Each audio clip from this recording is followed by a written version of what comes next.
Hello बच्चों, let's start this question.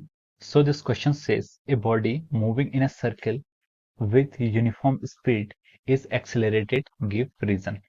तो चलिए बच्चों हम इस क्वेश्चन को स्टार्ट करते हैं। तो देखिए बच्चों, इस क्वेश्चन का जो आपका की कॉन्सेप्ट है, इस क्वेश्चन का आपका की कॉन्सेप्ट है, ये क्वेश्चन आपका सर्कुलर मोशन के प्रिंसिपल पर बेस्ड है। ये क्वेश्चन क्या आपका सर्कुलर मोशन है, ठीक है। अब देखिए हम इस क्वेश्चन को एक्सप्लेन करते हैं। तो देखिए बच्चों, अगर कोई बॉडी क्या करती है, आपका सर्कुलर मोशन करती है, ये आपका क्या है, बॉडी कोई सर्कुलर मोशन करती है, ये कोई सर्कुलर पाथ है, ठीक है। तो उसने बोला है कि अगर कोई बॉडी सर्कल में मूव कर रही है जिसकी स्पीड आपकी यूनिफॉर्म है, लेकिन वो मोशन क्या होता है, एक्सिलरेटेड होता है। Give reason. तो देखिए बच्चों, अगर हम यहाँ पर देखें कि कोई बॉडी के पास क्या करती है, अगर किसी वेलोसिटी से मूव करती है, ठीक है, वेलोसिटी से मूव करती है, तो वेलोसिटी के आपके दो पार्ट होते हैं। एक होता है आपका क्या, मैग्नीट्यूड, जिसे हम क्या बोलते हैं, मैग्नीट्यूड, जिसे हम बोलते हैं मैग्नीट्यूड, और स्पीड जिसे हम बोलते हैं, ठीक है। वेलोसिटी का जो मैग्नीट्यूड होता है हम उसे क्या बोलते हैं, स्पीड बोलते हैं। और जो दूसरा पार्ट होता है वो क्या होता है, आपका डायरेक्शन होता है, ठीक है। तो देखिए एक्सेलरेटेड मोशन क्या होता है, एक्सेलरेटेड मोशन होता है कि यहाँ पर आपका क्या होता है, वेलोसिटी क्या होती है, rate of change of velocity, यानी कि आपकी वेलोसिटी चेंज होती है, ठीक है, उसे हम एक्सेलरेटेड मोशन कहते हैं। तो देखिए वेलोसिटी आपकी दो तरीके से चेंज हो सकती है। आइदर आप उसका मैग्नीट्यूड चेंज करो या फिर स्पीड को गियर अप करो, या दूसरा रीजन हो सकता है उसकी डायरेक्शन चेंज होना, ठीक है।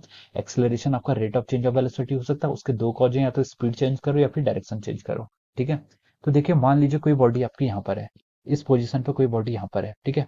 ये बॉडी आपकी मोशन कर रही है। तो जो बॉडी की जो वेलोसिटी होती है वो क्या होती है, टेंजेंशियल होती है उसके सर्कुलर पाथ के, ठीक है। यहाँ पर इसकी वेलोसिटी है, देखिए यहाँ पर इसका मैग्नीट्यूड कितना है, इसका मैग्नीट्यूड यहाँ पर भी वी ही है, ठीक है। अगर कुछ टाइम बाद ये बॉडी आपकी यहाँ पर पहुंच गई, यहाँ पर भी उसका मैग्नीट्यूड क्या रहेगा, वी रहेगा, क्योंकि वो यूनिफॉर्म स्पीड से मूव कर रही है। लेकिन जैसे मैंने कहा था कि वेलोसिटी के दो चीजें होती हैं, एक आपका मैग्नीट्यूड और एक डायरेक्शन। ये पॉइंट आपका वन है, पॉइंट वन पर आपकी वेलोसिटी के अपवर्ड है, पॉइंट टू पर आपकी वेलोसिटी के आपकी लेफ्ट डायरेक्शन में। अगर मैं यहाँ पर एक पॉइंट थ्री बोल दूं, तो यहाँ पर इसकी वेलोसिटी की डायरेक्शन क्या आपकी डाउनवर्ड डायरेक्शन में, और यहाँ पर मैं बोल देता हूँ यहाँ पर राइट डायरेक्शन में, ठीक है। तो देखिए मैग्नीट्यूड तो उसका सेम है, उसने पूछ क्वेश्चन में बोला है विद यूनिफॉर्म स्पीड, तो स्पीड कांस्टेंट है, यानी कि उसका वेलोसिटी का मैग्नीट्यूड सेम है। लेकिन यहाँ पर डायरेक्शन सर्कुलर मोशन में क्या होता है, डायरेक्शन आपके हर इंस्टेंट पर चेंज होती रहती है, ठीक है।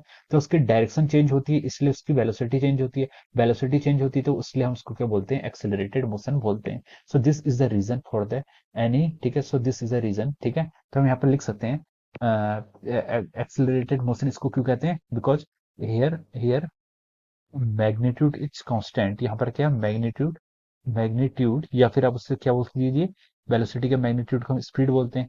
हियर मैग्नीट्यूड और speed is constant, but direction keeps on changing, but direction keeps on changing, ठीक है।